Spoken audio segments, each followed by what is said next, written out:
요거는 4장 1절에서 13절 함께 봉독하도록 하겠습니다. 시작.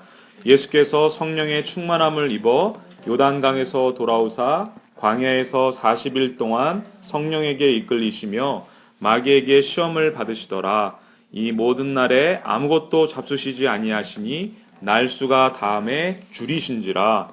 마귀가 이르되 내가 만일 하나님의 아들이거든 이 돌들에게 명하여 떡이 되게 하라. 예수께서 대답하시되 기록된 바 사람이 떡으로만 살 것이 아니라 하였느니라.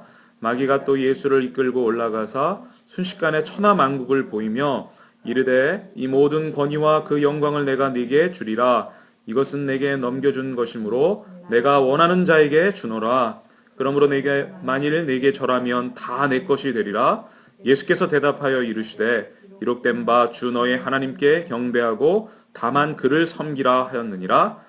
또 이끌고 예루살렘으로 가서 성전 꼭대기에 세우고 이르되 네가 만일 하나님의 아들이거든 여기서 뛰어내리라. 기록되었으되 하나님이 너를 위하여 그 사자들을 명하사 너를 지키게 하시리라 하였고 또한 그들이 손으로 너를 받들어 내 발이 돌에 부딪히지 않게 하시리라 하였느니라. 예수께서 대답하여 이르시되 주 너의 하나님을 시험하지 말라 하였느니라. 마귀가 모든 시험을 다 한 후에 얼마 동안 떠나니라. 아멘.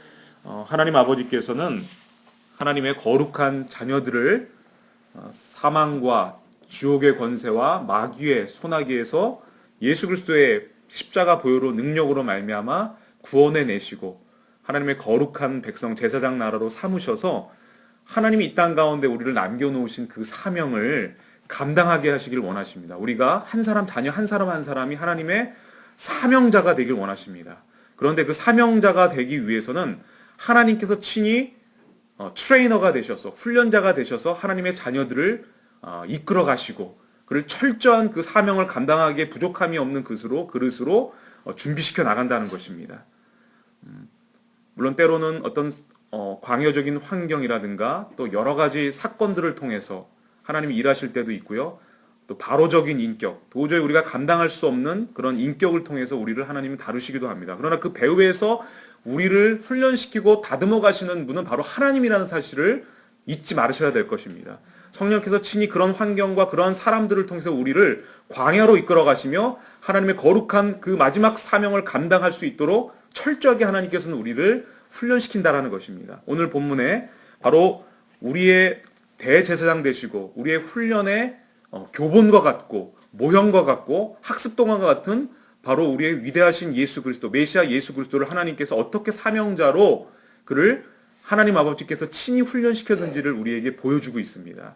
우리는 이 예수님께서 이 광야 시험을 통해서 아버지께서 어떤 시험을 예수님으로 하여금 통과하게 하셨고 그 훈련 과정을 통해서 어떠한 것을 바라보고 이 사명을 감당하게 하시는지를 우리는 오늘 예수님의 시험 과정을 통해서 우리는 살펴볼 수 있습니다. 이것은 비단 예수님에게 대한 훈련일 뿐만이 아니라 예수님을 주인으로 모시고 예수님을 우리의 삶의 주관자로 인정하고 그분을 따라 십자가를 지고 갈고 있는 모든 성도들에게 모든 하나님의 자녀들에게 주어진 바로 훈련의 모습이고 훈련의 목적이고 훈련을 통해 이루시고자 하는 하나님의 비전이 바로 이 본문에 들어가 있다는 것이죠. 오늘 본문을 보니까 4장 1절에 보면 예수께서 침례를 받으시고 나오셔서 가장 먼저 하나님 아버지께서 예수님을 이끌어 가신 곳이 어디인지를 우리에게 보여주고 있습니다. 4장 1절을 한번 함께 읽도록 하겠습니다. 시작. 예수께서 성령의 충만함을 입어 요단강에서 돌아오사 광야에서 40일 동안 성령에게 이끌리시며 예수님께서는 침례를 받으신 후 하늘이 열리면서 아버지의 음성을 들었습니다. 너는 내 사랑하는 아들이요 내가 너를 기뻐하는 자들이라.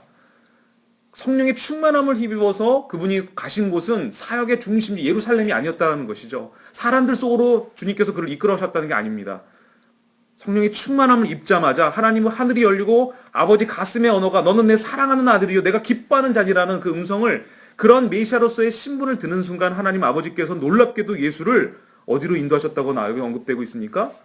광야로 이끌어오셨다. 그것도 하루도 아니고 이틀도 아니고 40일 동안. 그래서 성령에게 이끌리셔서 광야로 가겠다고 말씀하십니다. 그 광야에서 가신 이유는 뭐냐면 2절에 나와 있습니다. 마귀에게 시험을 받게 하기 위해서. 그 유명한 광야 3가지 마귀의 시험이 이곳에 등장합니다. 예수님도 성령에 이끌리셔 마귀에게 시험을 받도록 하나님 아버지께서 친히 이끌어 가셨다라는 것.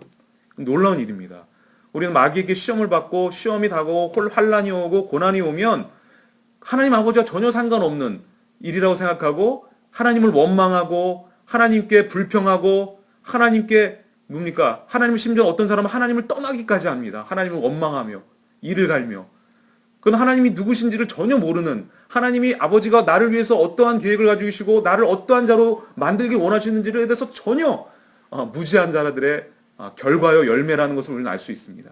하나님과 아버지와 친밀한 말씀과 기도와 성령 안에서 친밀한 교제를 누리고 있는 사람이라면 내가 겪는 환난과 고난과 핍박과 또 바로적 인격을 통해서 갖는 어마어마한 힘, 고통 속에서도 아버지 하나님의 섬세하신 훈련과 연단의 과정을 우리는 놓치지 않을 수 있다는 것입니다. 하나님 아버지는 놀랍게도 우리를 광야로 이끌어 가셔서 성령의 충만을 받아 광야로 이끌어 가셔서 마귀에게 중요한 세 가지 시험을 받게 하십니다.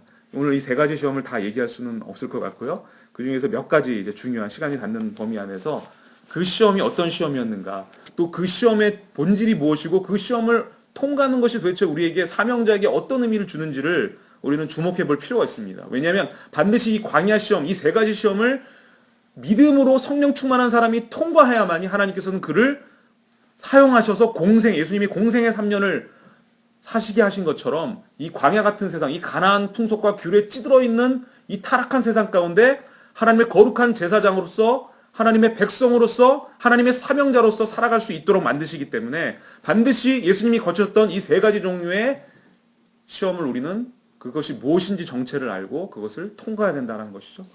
자, 그러면 첫 번째 시험이 무엇입니까?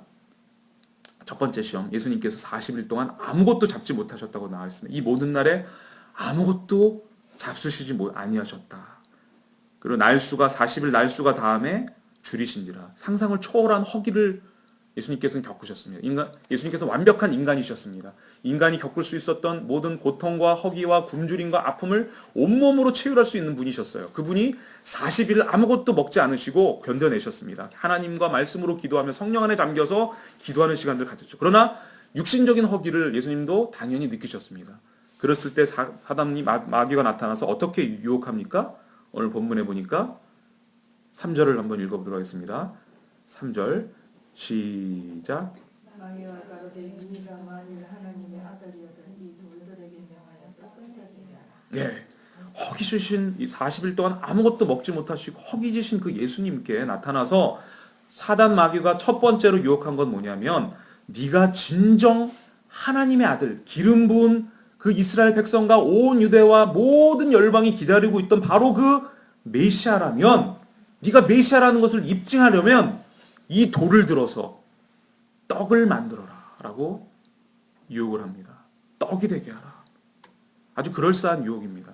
이 유혹은 수많은 사명자들에게 사실 직면할 수밖에 없는 유혹인 것입니다. 돌을 들어 떡을 만들어.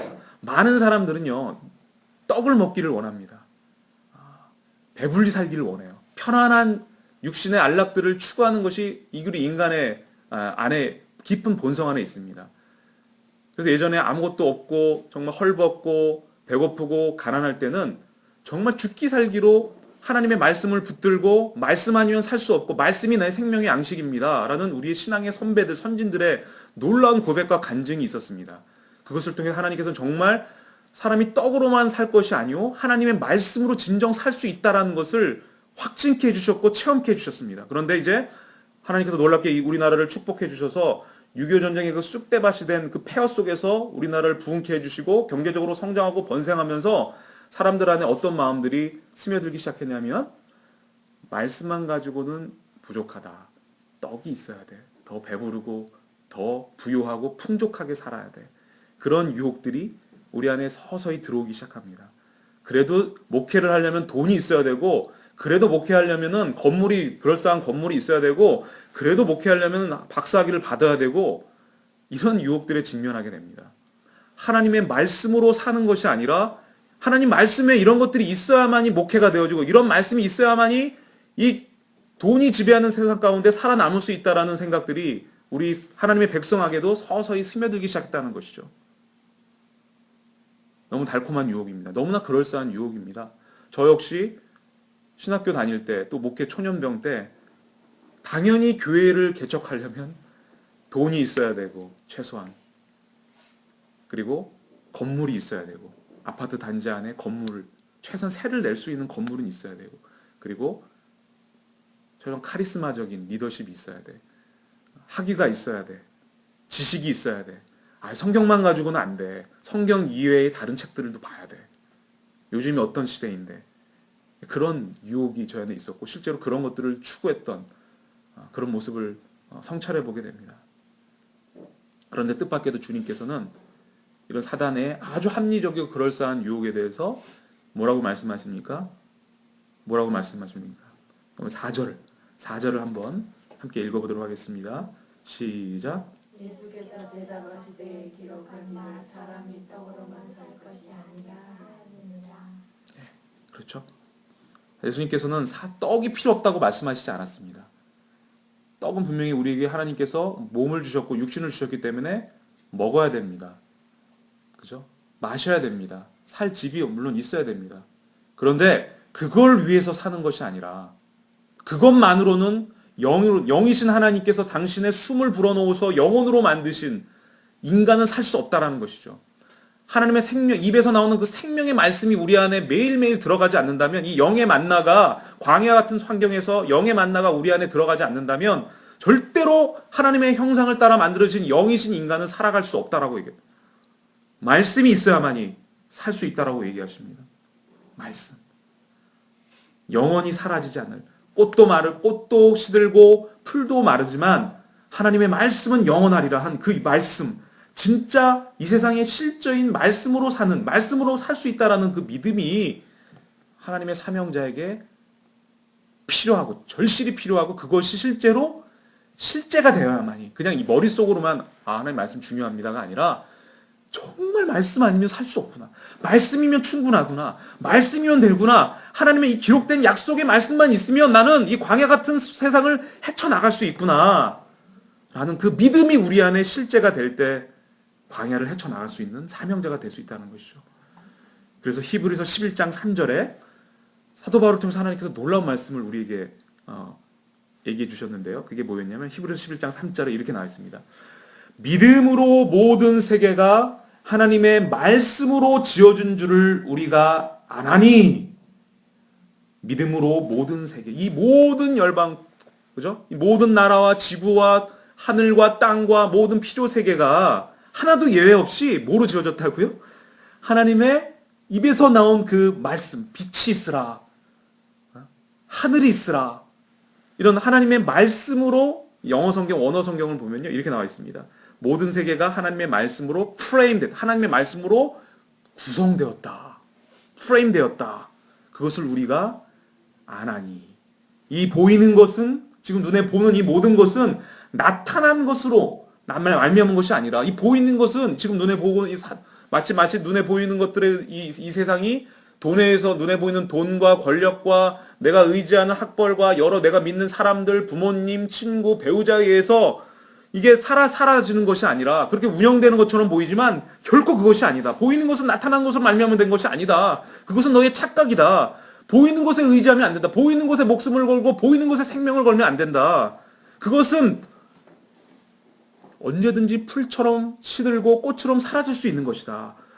너희들이 정말 생명을 걸고 의지해야 될 것은 뭐냐면 눈에 보이는 것이 아니라 눈에 보이지 않지만 지금도 이 우주 만물을 붙잡고 계시고 구성하고 계시고 운영하고 계시고 움직이고 계시는 하나님의 그 기록된 말씀, 그 약속 그것을 붙잡을 때만이 너희들이 이 광야를 헤쳐나갈 수 있고 이 세상을 너희들이 마귀와의 싸움에서 싸워서 이겨나갈 수 있다는 것이다 를 우리에게 이 히브리서 11장 3절은 보여주고 있는 것입니다. 그런데 이것은 그냥 저절로 되는 것이 아니라 믿음이 있어야 된다는 것입니다. 여러분 이 세상은 믿음 없이 살아가는 세상입니다. 왜냐하면 보이는 것에 의해서 좌지우지 되는 것 세상이기 때문에 돈이 있어야만 눈에 보이는 돈이 있어야 되고 빵이 있어야 되고 집이 있어야 되고 건물이 있어야 되고 학벌이 있어야 되고 인맥, 연줄, 백 이런 것들이 보이는 것이 있어야만이 살아갈 것처럼 그게 없으면 마치 죽을 것 것처럼, 그거 없으면 고립되고, 그거 없으면 완전히 비참한 삶을 살 것처럼 그렇게 움직여가는 세상, 나타나는 것에 의해서 좌지우지되는 세상입니다. 그런 세상, 광야 같은 세상에서 우리가 살아남을 수 있으려면 어떻게 돼요? 믿음으로 하나님의 말씀을 죽기 살기로 붙잡아야 된다는 것입니다. 여러분, 광야라는 곳은요, 어린아이가 되는 곳이면, 내가 어린아이가 되지 않으려고 해도, 내가 아무리 똑똑하고 잘나고 성숙한 어른인 척해도 어린아이가 될 수밖에 없는 것이 광야입니다. 왜냐면 내가 어른으로서 가졌던 모든 소양과 소유와 지식과 경험과 이런 것들이 아무짝에도 쓸모없는 것이 광야거든요. nothing, 아무것도 없는, 그냥 하나님 아버지만, 보이지 않지만 분명히 살아계시고 나에게 약속을, 자녀들을 분명히 보살피고 책임지시겠다는 그 하나님 아버지만을 철저히 믿고 그분이 주신 약속만을 철저히 의지하고 가야만, 매일매일 가야만 살 수 있는 곳이, 어린아이가 되어야지만 살 수 있는 것이 광야거든요. 그래서 하나님은 광야로 하나님의 자녀를 강권적으로 이끌어 가셔서 성령에 의해서 지금까지 의지했던 세상 것들, 눈에 보이는 것들이 다 아무짝에도 쓸모없구나, 아무짝에도 이 광야에서는 소용이 없구나를 철저하게 경험하게 하시고, 오로지 하나님 말씀밖에 없고, 내가 붙잡을 것, 내가 하나님 의지할 것은 주님 말씀밖에 없습니다. 주님 말씀이 실제입니다. 이 말씀으로 우리 가정을 살려주시고 이 말씀으로 나를 세워주시옵소서. 그런 고백을 하나님이 받아내시더라고요. 그런 고백. 이 굉장히 사명자에게 있어서 너무너무 중요한 이 시험이고, 시험에 통과해야 될 해답인 것 같아요. 믿음으로 말씀을 붙잡는, 사람이 떡으로만, 눈에 보이는 떡으로만 이 세상을 사는 것이 아니라 하나님의 말씀, 약속으로, 보이지 않지만 이 더 실제인, 영원히 사라지지 않을, 반드시 이루시고 반드시 성취할 하나님의 그 말씀으로 되는 것이구나. 그 고백이 나올 때 비로소 하나님이 광야를 통과하게 하셔서 사람들 속으로 보내셔서 결국 공생의 사역을 감당하게 하신다는 것을 하나님이 일련의 과정을 통해서, 사실 제가 중앙교회 사임하기 전까지는 목회자였음에도 불구하고 저는 눈에 보이진 하나님의 말씀을 의지하기보다 눈에 보이는 것을 더 많이 의지했더라고요. 저는 믿음이 없다고 생각한 적이 없었는데, 그때는 왜냐면 모든 필요한 것들이 다 갖춰져 있었으니까, 교회에서 꼬박꼬박 나오는 풍족한 사례비, 또 안정적인 사역 환경, 주변에 늘비한 성도들, 매주마다 전도 안 해도 새로운 사람들은 계속 오고, 엄청나게 유복한, 엄청나게 풍요로운 환경에서 전혀 믿음이 없이도 얼마든지 존경받고, 얼마든지 말씀 잘 전하고, 얼마든지 신령해 보이는 목회자처럼 살아갈 수 있었더라고요. 굳이 믿음이 필요 없었습니다. 모든 눈에 보이는 것들이 잘 갖춰져 있었기 때문에. 그리고 저는 좀 훌륭한 목회자인 줄 알았고, 훌륭한 말씀 사역자인 줄 알았고, 그리고 믿음 좋은 사역자인 줄 알았습니다.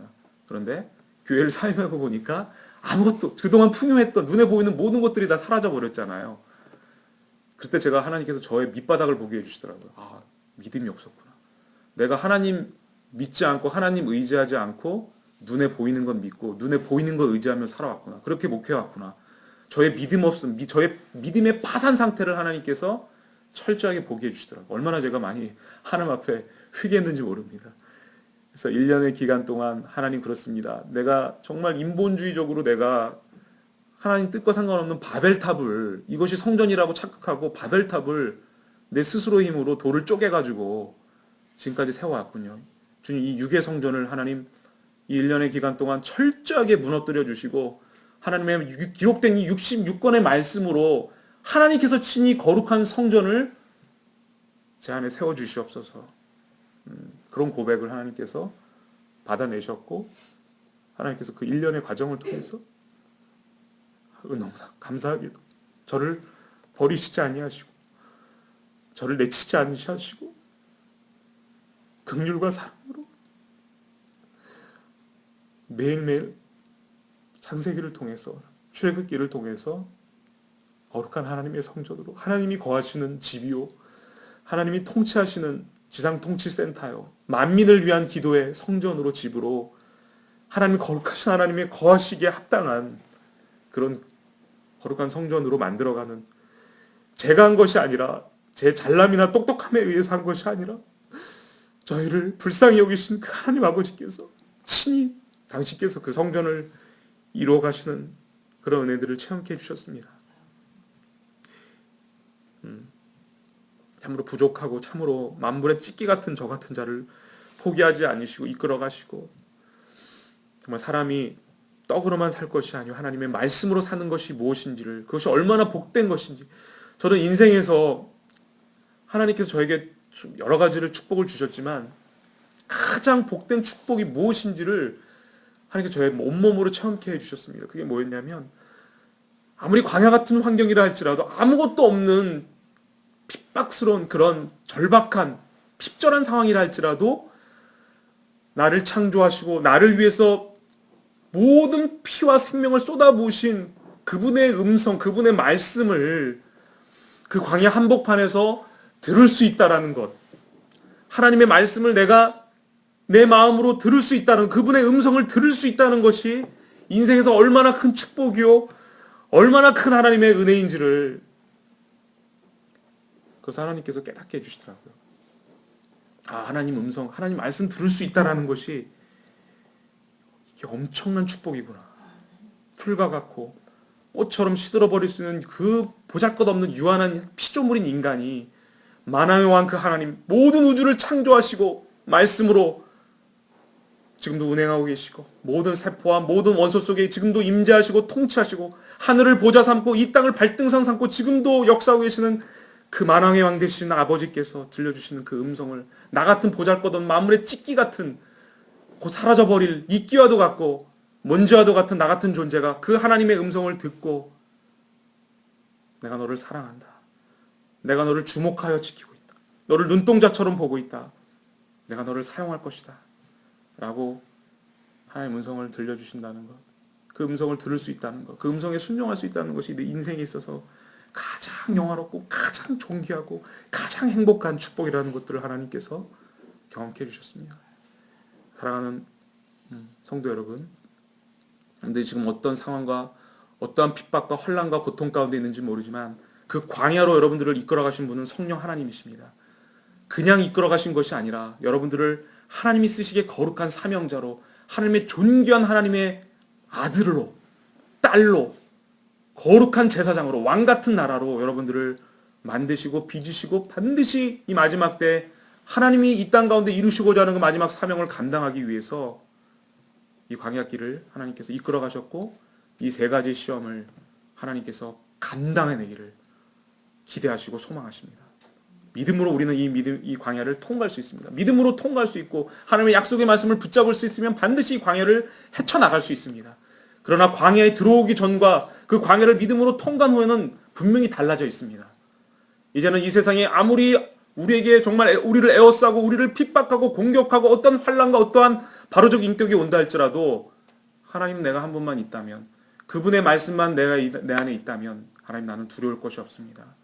내 영혼이 평안합니다. 내 영혼 평안해 라는 고백을 우리는 드릴 수 있을 것입니다. 아무쪼록 여러분 있는 그곳에서 하나님 말씀 붙잡고 믿음으로 승리하시는 여러분 되기를 주님의 이름으로 축원하겠습니다. 그러겠습니다. 하나님 아버지 감사합니다. 정말 만물의 찢기와 같고 이슬과 같고 금세 사라져버릴 먼지와 같은 그런 죄 많은 인생이지만 하나님 우리를 포기하지 아니하시고 우리를 위하여 하늘 보좌 버리시고 이 땅에 내려오셔서 만물의 찢기와 같은 냄새나고 더럽고 추악한 저희들을 위해 기꺼이 십자가 위에 달리셔서 피와 물과 모든 생명을 아낌없이 우리를 위해 아버지 버리셨습니다. 그리고 우리에게 하나님 당신 쓰시기에 거룩한 그릇으로, 거룩한 사명자로 우리를 사용하기 위해 성령께서 친히 우리를 이끌어 가셔서 광야 가운데 우리가 의지했던 허탄한 것들, 눈에 보이는 것들을 다 내려놓게 하시고 오직 기록된 하나님, 영원한 하나님의 생명의 말씀만을 의지하며 그것을 우리의 양식으로 삼고 그것을 우리의 생명의 근원으로 삼고 살아갈 수 있도록 우리를 만드시는 그분의 당신의 손길에 감사와 찬양을 드립니다. 하나님 하루속히 이 사실을, 이 말씀의 진리를 우리가 깨닫고 이 말씀이 우리 안에 실제가 되어서 어떤 환경과 어떤 핍박 가운데서도 주님 말씀 의지하며 주님 말씀에 우리 생명을 던지며 하나님이 이끄시는 그 삶을 살아갈 수 있도록 주님 역사하여 주시옵소서. 감사와 찬양을 주께 올려드리오며 모든 말씀 살아계신 우리 주 예수 그리스도의 이름으로 기도드립니다. 아멘.